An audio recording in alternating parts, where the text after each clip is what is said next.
Hello, welcome to today's episode number 4 of the Aerial Outsider podcast. I'm your host, Kyle, and on this podcast, we discuss everything from drones, NASCAR, football, and basketball. So today, or yesterday rather, since today's already Monday, NASCAR had its Cup Series race at Watkins Glen International Raceway, a road course up in the upper part of New York. SVG dominated this race from the highlights. It looked like he was basically toying with the field. From Jeff Gluck's tweet, it looks like, he won by 11.1 seconds, which is basically destroyed the field. Not as bad as Mexico City, though, but he still destroyed the field. I cannot say enough about how SVG, he's dominant. Let's just put it that way. There is no two ways around that. He's just dominant altogether.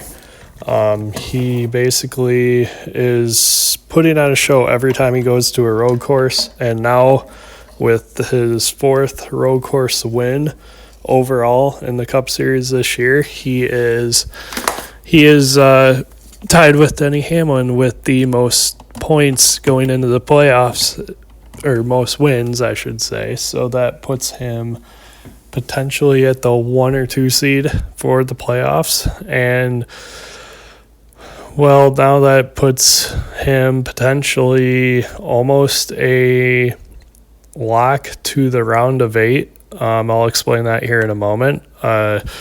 So let's go over the rest of the field here today. The Hendrick Motorsports stable did not have a really good day as far as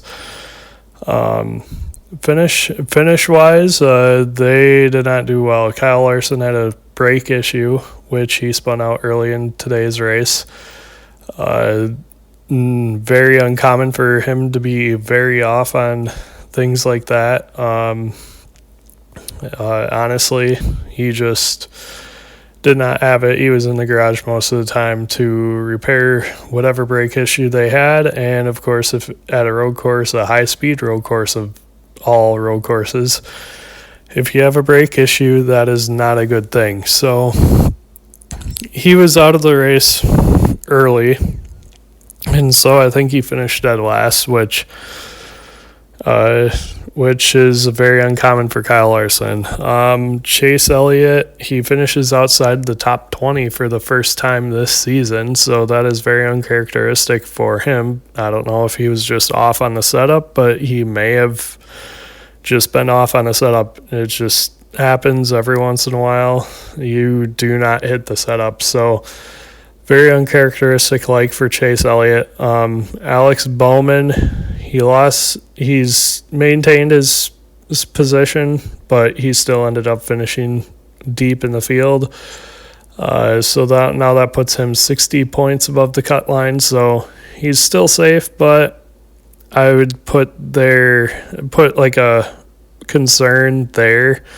He has 2 races to go, Richmond and then Daytona, before the chase starts, but I would probably say that for the most part, if Alex Bowman does not screw up in any way by making any mistakes or getting involved in somebody else's wreck, I would say he will likely point his way into the playoffs, but that still there is a cushion of, okay, he could still be on the fringe, especially if we get 2 new winners.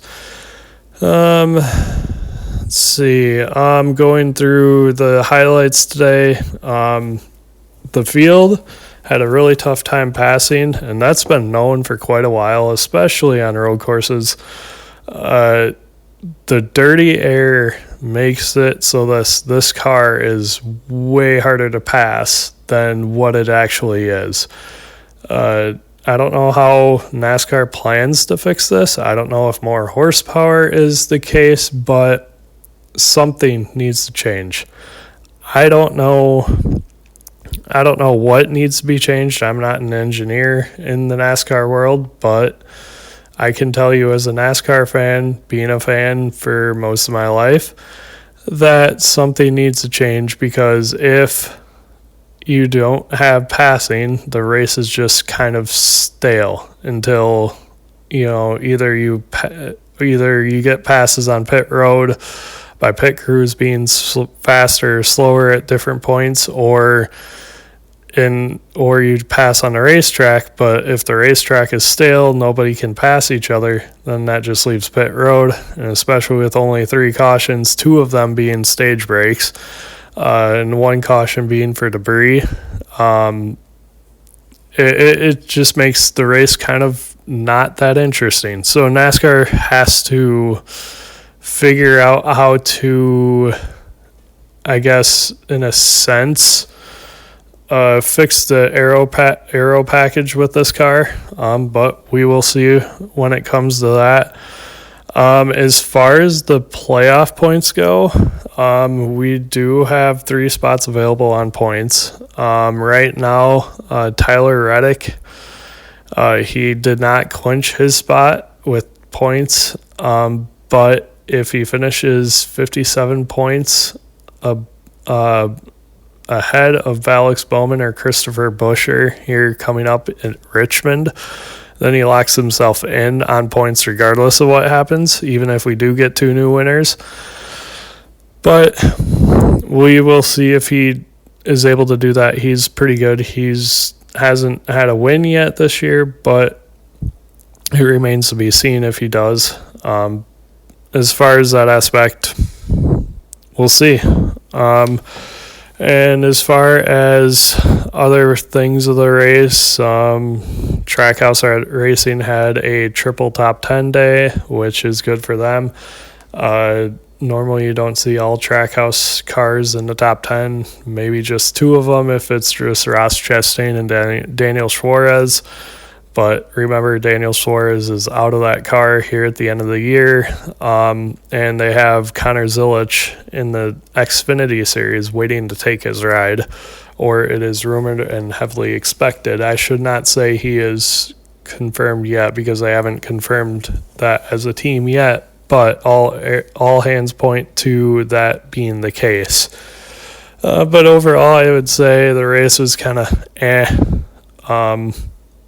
what can you say about a race where very little passing happens, especially on a high-speed road course where you would think passing would happen, if that makes sense. But overall, bad day for Hendrick Motorsports. Penske had an all right day.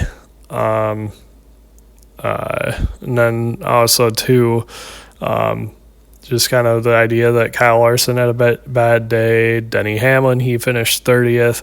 But see, here's the thing, is that those guys, they already have 3-4 wins apiece, but they also come from an era where there weren't like 6 or 7 road courses on the schedule. So when you think about that aspect of it, a lot of people are saying, like, okay, they put all their efforts into winning the ovals, which is totally fine. And if you have a bad day on a road course, that's going to not hurt you as bad if you're really good at the ovals, like Denny Hamlin is. He just is really good at the ovals, and so when he has these days where he finishes 30th or worse, it does not hurt him as much, which is a good thing. And a good thing that he has 4 wins on a season. Same with Kyle Larson. Good on the ovals, but, when he has a bad day on a road course, does it hurt him? Yes, but, not as bad as you would think, just because he is so good on the ovals. Excuse me. But, yes, like I said, the race was kind of anything else today's race? I don't think so. I watch the highlights. I always just watch the highlights, just because I always miss the races, and because of my schedule, that's what I tend to do. So, but like I said, with the show here, I want to try and make it kind of like this, off the wall. I'm not an insider. I get a lot of the news from X, so I'm just trying to make sure that I cover everything here, especially with the playoffs coming up. So, Christopher Buescher, he won this race last year, wasn't able to do it, but he did finish third, which is good. Which is good. He's the last car in, but he is also battling his teammate, Ryan Preece, in that RFK 60 car for who gets into the playoffs. If Preece is able to leapfrog Buescher into the playoffs, that would be his first time of making the playoffs, which would give NASCAR a new playoff driver. I would actually kind of like that because Preece, he's new blood in the playoffs. He's 30-something years old, but he's been doing it. Keep just hanging around until he's gotten into this ride. He hasn't had top tier equipment yet in his career, so I would be happy to see him make the playoffs. But unfortunately, he is battling both of his teammates to make the playoffs, which in the next 2 weeks, if they don't win, then only one car. If it's between him and Buescher, I would expect Buescher to make the playoffs, but that remains to be seen. But yeah, Ryan Preece would be definitely a nice new face in the playoffs if he were to make the playoffs. Connor Zilisch did actually make it to the racetrack today. However, obviously he did not suit up. His entry was withdrawn. Nobody was driving it today, but due to his fall in Victory Lane, like I mentioned yesterday, or in yesterday's podcast, I guess, he did fall and break his collarbone. When I did that podcast, the news had already come out that he broke his collarbone, so he was in a sling and a t-shirt today, just watching the race. Hopefully next year we will see SVG versus Connor Zilisch on Sundays on a road course, because they put on a show in the Xfinity Series race before Zilisch dumped SVG on turn number 7. So that's the way it goes, I guess, sometimes. So next year we'll have to wait and see that battle on Sunday, but we've gotten a pretty good preview here this year with the Xfinity Series race. And then I guess that pretty much covers the race today. Going forward, I think during the middle of the week, if I have time, I will probably try to pre-record or schedule some episodes coming up about drones. I'm thinking about doing potentially construction monitoring here coming up, and then also small events. I do have an event coming up, the LLS Light the Night here in Omaha, but I just want to mention that just so that that is mentioned here. I do own a drone business, by the way, in the Omaha area, Netzel Air Drone Services LLC. It's been open for about 3 years now. Wow, time flies. But doing all the business that I can with the drone business to help people look at roofs without ladders if they don't have a ladder, get the aerial footage that they need, because that's a huge part of what the FAA regulates in the drone industry. If you do see a drone, don't be freaked out by it. There is a pilot nearby, and they know what their job is, I guess. But how the FAA stipulates between hobbyist and commercial flying is in furtherance of a business. So with that phrase, if you're planning on using all that footage to sell and further your business, that's how the FAA determines if it's a commercial flight or not. In all honesty, that's a pretty good example, or the best example I can say or give. But yeah, I just wanted to put that out there that sometime here coming up this week, I'll be doing some podcasts on construction monitoring. I know my upload schedule is a little bit wacky right now. I'm still getting used to this. I'm still on the Podbean app for recording my episodes. But hopefully I'm able to get a microphone and download like Audacity or whatever to really hone in on these editing skills. But for right now, I think recording it and just talking about it, I think would be good.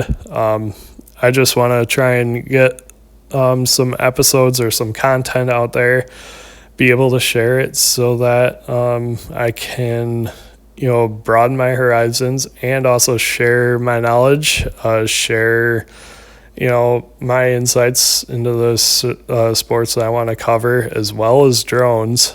I know there's a huge community for all 4 things that I want to cover on this podcast. So I want to try and bridge that gap, and be able to bring all 2 or 4 communities or whatever it is together and be able to have a nice atmosphere to comment, share, like, and whatnot. If you want to follow me on Facebook, my Facebook page is Aerial Outsider Podcast. I'll start dropping some content on there just to basically, share the information, kind of as a sports news drone page, and I hope you take the time to look it up. Should be good right now. That's on there is the podcast episodes. I'll always share that on Facebook so that you have another way of listening and instead of going to your podcast app, or if you don't have a podcast app that you actually listen to, you can get it on Facebook, on my Facebook page. So that's another way that I plan on growing it. I know it's a slow going here at the beginning, but I plan on getting better and growing this into a worldwide podcast. So with that, I will sign off here and hopefully talk to you later this week. Thanks.